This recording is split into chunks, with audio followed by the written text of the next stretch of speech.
Assalamualaikum warahmatullahi wabarakatuh. Yang saya hormati Bapak Dr. Eko Kuswanto MSI selaku Ketua Seminar. Yang saya hormati Bapak Akbar Handoko MPD selaku Sekretaris Seminar. Yang saya hormati Ibu Nukbatul Bidayati HK MPD selaku Pembahas Utama. Yang saya hormati Bapak Antomi Saregar MPD selaku Pembahas Pembimbing 1. Dan yang saya hormati Ibu Aulia Novitasari MPD selaku Pembahas Pembimbing 2. Mohon izin untuk memperkenalkan diri. Nama saya Intan Juwita dengan NPM 1811060088. Pada kesempatan kali ini, saya akan memaparkan proposal penelitian saya yang berjudul Pengaruh Model Pembelajaran Reciprocal Teaching terhadap Kemampuan Berpikir Kritis dan Sikap Kemandirian Siswa pada materi Sistem Pencernaan Manusia. Yang pertama, bab 1, pendahuluan. Terdapat penegasan judul.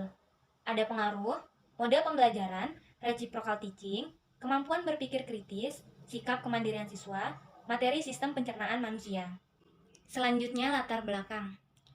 Ilmu pengetahuan yang diperoleh di sekolah diharapkan lebih sesuai dengan pola berpikir siswa, bukan mengikuti pola berpikir guru. Identifikasi masalah. 1. Kemampuan berpikir kritis siswa masih rendah dapat dilihat dari hasil tes wawancara, angket, dan dokumentasi. Yang kedua, kemampuan berpikir kritis siswa yang berbeda-beda dalam menerima penjelasan guru. Yang ketiga, masih minimnya diterapkan bahan ajar model pembelajaran yang berfokus pada siswa. Yang keempat, rendahnya sikap kemandirian belajar siswa pada konsep sistem pernapasan manusia kelas 11 MIPA di SMA YP Unila Bandar Lampung tahun ajaran 2022 sampai 2023 dari hasil angket. Selanjutnya ada batasan masalah. 1. Model pembelajaran yang digunakan adalah model reciprocal teaching. Yang kedua, indikator kemampuan berpikir kritis adalah keterampilan menganalisis, mensintesis, keterampilan mengenal dan memecahkan masalah, dan keterampilan menyimpulkan. 3. Indikator sikap kemandirian belajar siswa mencakup 5 aspek, yaitu disiplin, percaya diri, motivasi, inisiatif, dan tanggung jawab. Yang keempat, dalam penelitian ini, peneliti menggunakan materi sistem pernapasan manusia. Kemudian rumusan masalah. 1.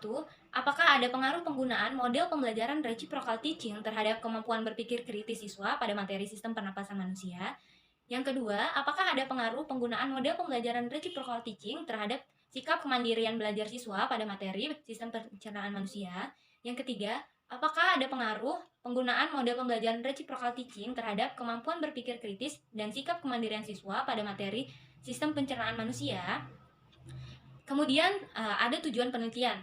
Yang pertama, untuk mengetahui pengaruh model pembelajaran reciprocal teaching terhadap kemampuan berpikir kritis siswa pada materi sistem pencernaan manusia. Yang kedua, untuk mengetahui pengaruh model pembelajaran reciprocal teaching terhadap sikap kemandirian berpikir kritis siswa pada materi sistem pencernaan manusia. Dan yang ketiga, untuk mengetahui pengaruh model pembelajaran reciprocal teaching terhadap kemampuan berpikir kritis dan sikap kemandirian siswa pada materi sistem pencernaan manusia. Manfaat penelitian. Bagi sekolah diharapkan penelitian ini memberikan sumbangan yang baik demi meningkatkan mutu dan kualitas pendidikan di sekolah. Bagi guru, pada penelitian ini diharapkan menjadi salah satu alternatif metode maupun pemilihan strategi atau model yang digunakan oleh guru sehingga dapat meningkatkan kemampuan berpikir kritis siswa.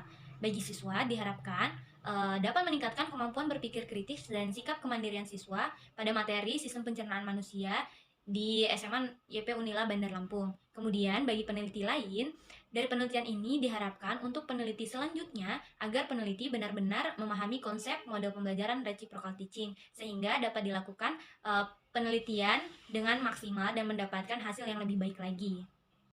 Kajian penelitian terdahulu yang relevan. Penelitian yang dilakukan oleh Hani Anggraini tentang pengaruh model reciprocal teaching dan problem-based learning terhadap kemampuan berpikir kritis peserta didik SMA pada materi sistem reproduksi. Persamaan dalam penelitian ini yaitu sama-sama menggunakan model pembelajaran reciprocal teaching, di mana terdapat variabel Y-nya yaitu kemampuan berpikir kritis. Kemampuan berpikir kritis di sini berpengaruh terhadap kemampuan berpikir kritis siswa SMA pada materi sistem reproduksi. Kemudian, penelitian yang selanjutnya dilakukan oleh Suryaningsih tentang pengaruh model reciprocal teaching terhadap hasil belajar matematika dengan mengontrol sikap kemandirian belajar. Persamaan dalam penelitian ini yaitu sama-sama menggunakan model pembelajaran reciprocal teaching, di mana variabel Y-nya yaitu mengontrol sikap kemandirian belajar, di mana terdapat perbedaan hasil belajar antara siswa yang mengikuti model pembelajaran reciprocal teaching dengan siswa yang mengikuti model pembelajaran konvensional setelah diadakannya pengendalian kemandirian belajar peserta didik ataupun siswa. Sistematika penulisan, bab 1 pendahuluan, bab 2 landasan teori dan pengajuan hipotesis, dan bab 3 adalah metode penelitian. Bab 2, landasan teori dan pengajuan hipotesis. A. Teori yang digunakan. Model pembelajaran reciprocal teaching, kemampuan berpikir kritis, sikap kemandirian belajar siswa, materi sistem pencernaan manusia. D. Pengajuan hipotesis. 1. Penggunaan model pembelajaran reciprocal teaching berpengaruh terhadap kemampuan berpikir kritis siswa. Yang kedua, penggunaan model pembelajaran reciprocal teaching berpengaruh terhadap sikap kemandirian belajar siswa. Yang ketiga, terdapat interaksi antara penggunaan model pembelajaran reciprocal teaching terhadap kemampuan berpikir kritis dan sikap kemandirian belajar siswa pada materi sistem pencernaan manusia. Bab 3, metode penelitian. Waktu penelitian. Penelitian ini akan dilakukan pada bulan Januari 2022 sampai dengan selesai di semester genap kelas 11 IPA tahun ajaran 2022-2023. Tempat penelitian. Penelitian ini akan dilakukan di SMA YP Unila Bandar Lampung. Kemudian, pendekatan dan jenis penelitian. Pendekatan penelitian adalah pendekatan kuantitatif. Penelitian ini bersifat true experimental design. Kemudian, desain yang digunakan yaitu factorial design. Populasi, sampel, dan teknik pengumpulan data. Populasi dalam penelitian ini adalah peserta didik 11 IPA SMA YP Unila Bandar Lampung dengan jumlah 252 siswa. Sampel yang digunakan adalah 2 kelas IPA. Teknik pengumpulan data yang digunakan yaitu tes, angket, wawancara, dan dokumentasi. Definisi operasional variabel dan instrumen penelitian. Definisi operasional variabel pada penelitian ini, peneliti menggunakan variabel bebas yaitu model pembelajaran reciprocal teaching.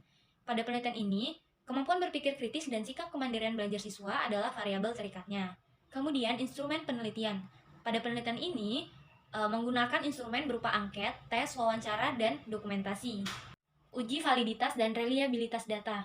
Untuk tes kemampuan berpikir kritis, menggunakan uji validitas, uji taraf kesukaran, uji daya pembeda soal, dan uji reliabilitas. Sedangkan untuk angket sikap kemandirian belajar siswa, uji validitas dan uji reliabilitas. Uji prasyarat analisis dan uji hipotesis. Uji normalitas yang digunakan adalah uji Lilliefors. Uji homogenitas yang digunakan yaitu 2 varians adalah uji Fisher.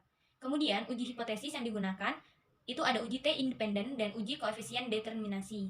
Terima kasih, sekian presentasi dari saya. Saya kembalikan kepada Bapak Dr. Eko Kuswanto MSI selaku Ketua Seminar.